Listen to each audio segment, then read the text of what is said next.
A estrutura do meu trabalho, ele se baseou nas origens da contabilidade, no primeiro capítulo, nas normas contábeis, preparando já para as normatizações contábeis, depois entrando nas demonstrações contábeis, que era, na verdade, efetivamente, o balanço patrimonial que eu queria entrar. Começando no primeiro capítulo, eu achei de bom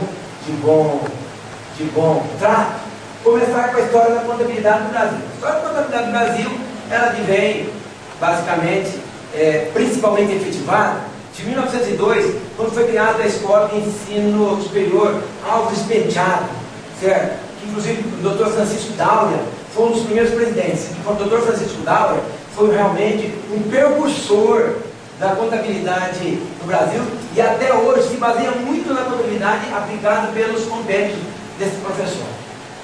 Entrei na contabilidade de Angola. Na contabilidade de Angola, que era a grande dificuldade minha, pude observar que existiam dois períodos. Houveram dois períodos bem definidos.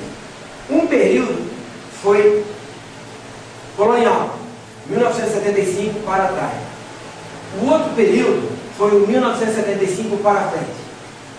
Mas somos sabedores que de 1975 a 2002 houve uma guerra sangrenta ao excesso em Angola.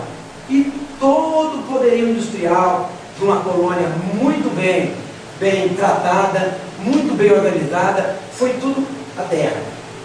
Nessa minha visita, inclusive, que fiz a Luanda, pude observar que o crescimento se aflora. Eu observei, basicamente, 45 gruas sendo soerguidas. Ou seja, 45 prédios sendo levantados de alto nível. Todos esses prédios com um grande investimento estrangeiro. Todo o investimento estrangeiro sendo lastreado na contabilidade angolana e na contabilidade desse país. Então, reforçou-se mais o meu trabalho nessas normatizações. E muitos desses prédios construídos por empresas brasileiras. Muitos desses prédios construídos por empresas brasileiras.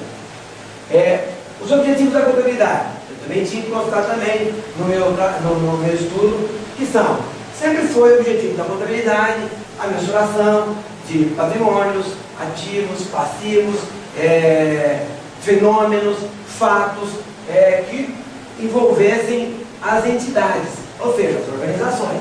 Então eu tinha que colocar isso no primeiro capítulo, como fiz aí no primeiro capítulo, certo? Passando para o segundo capítulo, depois de já ter dado uma passada, na contabilidade angolana brasileira e geral, entrei nas normas contábeis.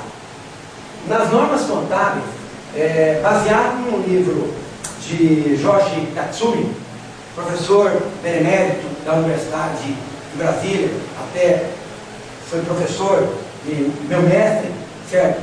Uma leitura facílima, gostosa demais, que eu indico até às nossas alunas que estão aqui de contabilidade, principalmente agora, que nós estamos no novo INHA, certo? Observei muito como se discorria. As normas contábeis brasileiras, certo? Elas foram se criando no decorrer do tempo.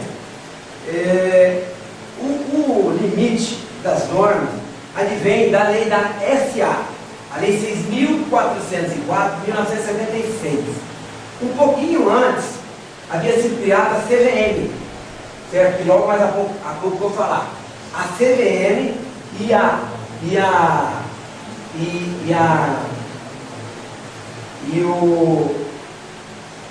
CVM e a instituição da lei 6.404 foi um grande marco para poder o desenvolvimento da nossa contabilidade mesmo no Brasil. Eu vou falar um pouquinho mais à frente, depois, da lei 11.638 de 2007, que foi fechada agora, no finalzinho do ano, que é uma lei ainda que existe muito ainda a ser debatido, mas é uma lei muito presente. É uma lei que subdivide, inclusive até observando o trabalho do nosso colega Júlio, subdivide hoje em contabilidade mercantil, em contabilidade fiscal, ou seja, aquilo que o professor andava falando sobre ativos, sobre reavaliação de ativos de verdadeiramente factíveis e verdadeiramente fiscais, poderão ser aplicados agora.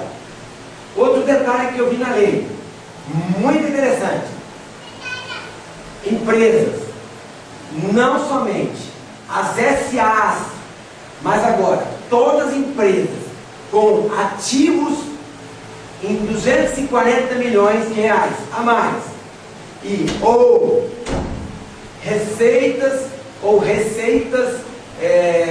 de 300 milhões, sendo de capital fechado, sendo limitada, sendo o que for, terão que haver a verificação de auditores independentes, ou seja, elas serão normatizadas pela lei da SA, sendo limitada.